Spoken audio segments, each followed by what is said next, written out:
உங்களை யாராவது பார்த்து சிரிக்கிறாங்களா? உனக்கெல்லாம் இது தேவையான்னு கேலி செய்கிறாங்களா? அப்போ முதல்ல அவங்களுக்கு ஒரு தேங்க்ஸ் சொல்லுங்க. ஏன்னா ஒரு மரத்தில் எப்போ கல்லடி படும் தெரியுமா? அந்த மரம் காய்க்க தொடங்கும் போது தான்.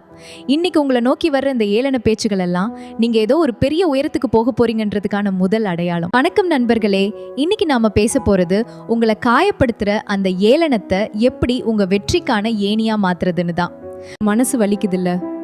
நம்ம ஒரு விஷயத்தை ஆசைப்பட்டு செய்யும்போது அதை மற்றவங்க மலிவாக பேசி கேலி செய்யும்போது அந்த இடத்துல நின்று நம்மளையே நம்ம சந்தேகிப்போம், நம்மால் முடியுமான்னு தோணும். அந்த வலி தான் உங்களை செதுக்க போகிற உளி. உங்களை யாராவது ஏளனம் செய்கிறாங்கன்னா நீங்கள் மற்றவங்களை விட ஒரு படி மேலே போயிட்டுருக்கீங்கன்னு அர்த்தம். அந்த வலியை எப்படி ஒரு வலிமையான ஆயுதமாக மாற்றுறது? ஒரு வைரம் ஜொலிக்கணும்னா அது பல முறை செதுக்கப்படணும். ஒரு தங்கம் ஆபரணமாகணும்னா அது நெருப்புல உருகணும். அதே போலத்தான் நீங்க ஒரு சாதனையாளர் ஆகணும்னா இந்த உலகத்தோட ஏளன பேச்சுகளை கடந்து தான் ஆகணும். மற்றவங்க உங்களை பார்த்து சிரிக்கிறத நிறுத்த முடியாது, ஆனா அந்த சிரிப்பை உங்களை பார்த்து வியக்கிற கைத்தட்டலாம் மாற்ற முடியும். உங்களை யாராவது கிண்டல் செய்யும் போது அவங்க கிட்ட வாதம் பண்ணாதீங்க. ஏன்னா அவங்களுக்கு உங்க மேல அக்கறை இல்லை, உங்களை மட்டம் தட்டுறதுல தான் ஆர்வம். அங்க உங்க மௌனம் தான் அவங்களுக்கான முதல் தோல்வி. உங்க வளர்ச்சியை பார்த்து அவங்க வியக்கிற அன்னைக்கு தான் உங்களுக்கான உண்மையான வெற்றி. மற்றவங்க கேலி செய்யும் போது வர்ற அந்த அவமானத்தை ஒரு நெருப்பா மனசுக்குள்ள வச்சுக்கோங்க.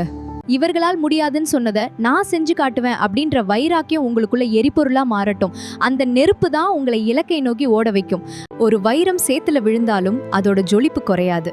அதே மாதிரி தான் நீங்களும். யாரோ ஒருத்தர் சொல்ற 4 வார்த்தை உங்க தரத்தை குறைச்சிடாது. மற்றவங்க உங்களை மதிக்கிறத விட உங்களை நீங்க எவ்வளோ மதிக்கிறீங்கன்றது தான் முக்கியம். இன்னைக்கு உலகமே கொண்டாடுற பெரிய வெற்றியாளர்கள் எல்லாரும் ஆரம்பத்துல பல ஏளனங்களை கடந்தவங்க தான். அவங்க அன்னைக்கு தோத்து போயிருந்தா இன்னைக்கு வரலாறு கிடையாது. நீங்களும் இன்னைக்கு கிண்டல்களை சந்திக்கிறீங்கன்னா நீங்களும் ஒரு சரித்திரத்தை படைக்க தயாரா இருக்கீங்கன்னு அர்த்தம். சிங்கம் நடந்து வரும்போது நரிகள் ஊளையிடுவது சகஜம். அதுக்காக சிங்கம் தன் பாதையை மாத்திக்காது. நீங்களும் உங்க இலக்குல உறுதியா இருங்க.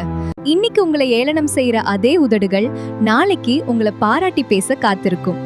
அது வரைக்கும் உங்க உழைப்பை நிறுத்தாதீங்க. உங்களை எரியிற அதே கற்களை கொண்டு உங்க வெற்றி கோட்டையை கட்டுங்க. உங்களால முடியும். இந்த வார்த்தைகள் உங்களுக்குள்ள ஒரு சின்ன மாற்றத்தை ஏற்படுத்தினா அதை எனக்கு கமெண்ட்ஸ்ல தெரியப்படுத்துங்க. கிண்டல்களை கடந்து சாதிக்க நினைக்கிற உங்க நண்பர்களுக்கும் இதை பகிருங்க.